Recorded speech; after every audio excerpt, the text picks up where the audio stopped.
Welcome, intrepid historians. Today I would like to remind you and emphasize that the people of the 13 colonies, the colonists, felt very British.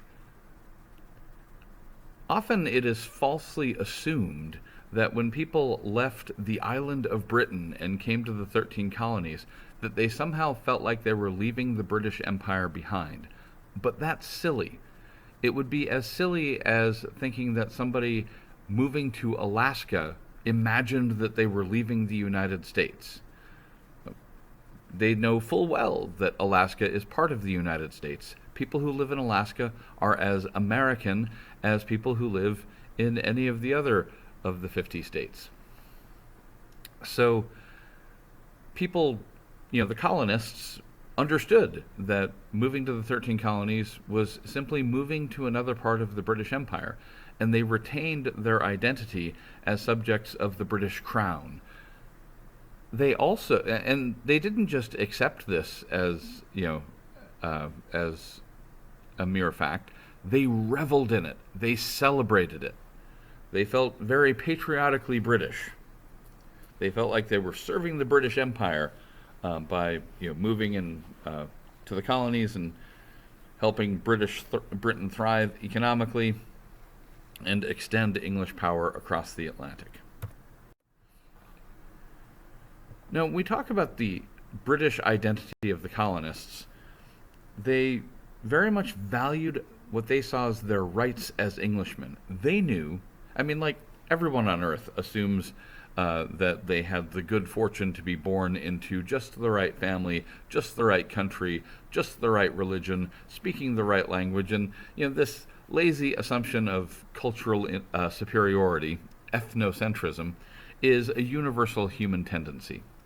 However, the English took it to another level, and there was some substance behind their assumption. They knew that as Englishmen, they had rights that a lot of other people in the world did not have. They knew that most of the countries in Europe by now were moving toward absolutism, toward a situation where the king had a lot of power and the people had little or no power politically. But they knew that England was different, and they knew that England's differences were rooted in England's traditions of representative government, going all the way back to the Magna Carta in 1215 in the Middle Ages. Now, this is review material, so I'm going to go really fast. But the point here is that because the Magna Carta is requiring the king to check in with nobles to get their permission to raise taxes on them, this evolves into the institution of Parliament, where the richest 3 to 5% of landowners in Britain, first England, then later Britain, can vote to elect representatives, and that's how the king, or in this case Queen Elizabeth, checks in with the English people to get their permission to tax them. Now, the reason it's only the richest 3 to 5% of British men voting is because most people in the world at that time were poor. They were landless, right? Nearly all land and all wealth had been amassed by royals, nobles, the gentry, a small percentage of rich people, and most folks in Britain were peasants or poor tenant farmers and had no opportunity to vote, therefore, because the rule back then was you had to own land to vote. Well, as English people and British people come over to start colonies in the New World, extending the British Empire overseas, they set up their own colonial assemblies, their own miniature parliaments, and they elect representatives to make local laws and make local decisions. But because land is so widely available in the New World, following the same rules essentially that they had in Britain, it's not just a tiny percentage of people voting, it's like a lot of people voting. 33 to 50% of all men own enough land in the New World to vote. Of course, that land is widely available because European diseases and armies have pushed Indians off the land.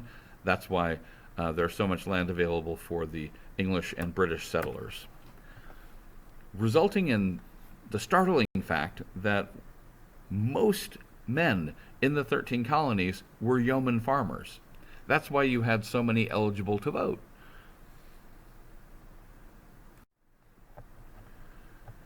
Now, a surprising sort of right as Englishmen, I'm calling anti Catholicism. The English had come to see the Catholic version of Christianity as a form of tyranny, a form of slavery.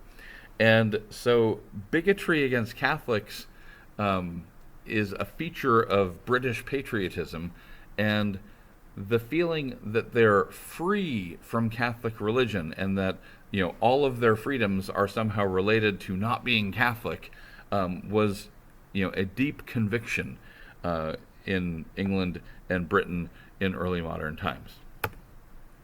This starts, of course, with King Henry VIII, who wants a divorce, so he quits the Catholic Church, puts England into the Protestant Reformation, starts the Church of England, also known as the Anglican Church.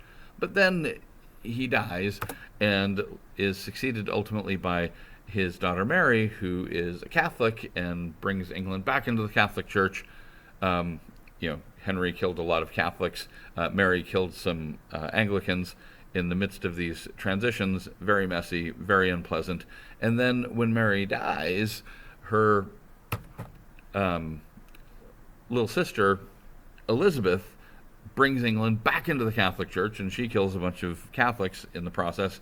And then Catholic Spain attacks. The Spanish Armada comes and tries to conquer England.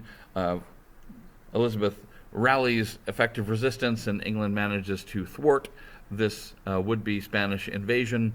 But then a few years later, a Catholic terrorist named Guy Fawkes tries to blow up Parliament in the Gunpowder Plot, leading to an annual celebration of hating Catholics called Guy Fawkes Day or Pope's Day.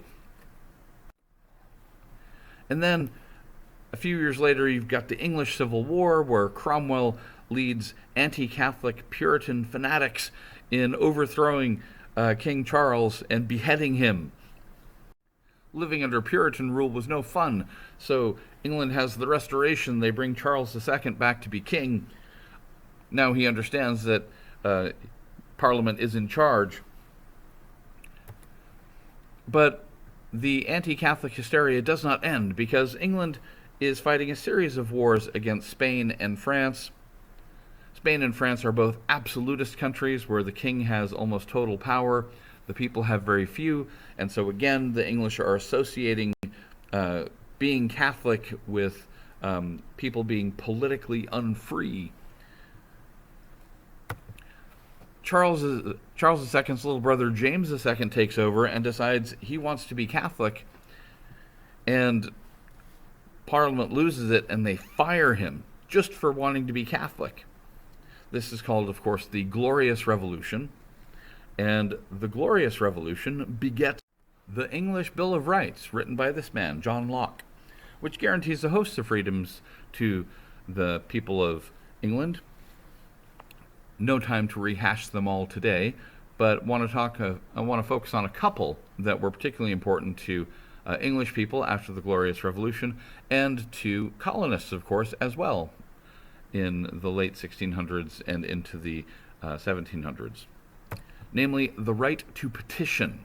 The right to petition is the right to complain to the government without fear of being punished just for complaining.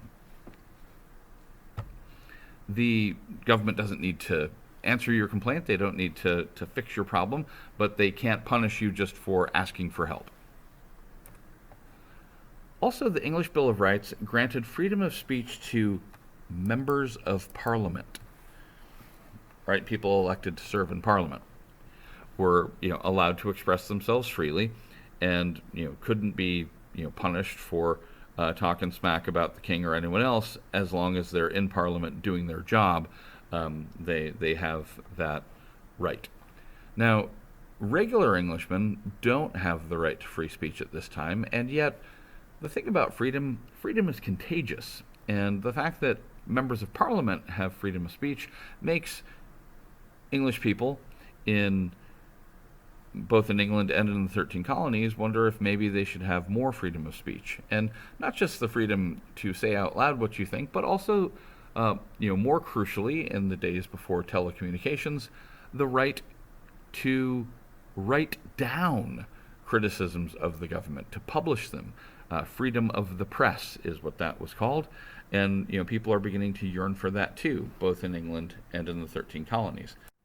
Which concludes the review portion of today and brings us to our main course, the Zenger trial of 1734, where colonists seek to gain freedom of the press, freedom of expression. The plaintiff in this case is a publisher of a newspaper in New York City. His name was John Peter Zenger. His newspaper was called the New York Weekly Journal.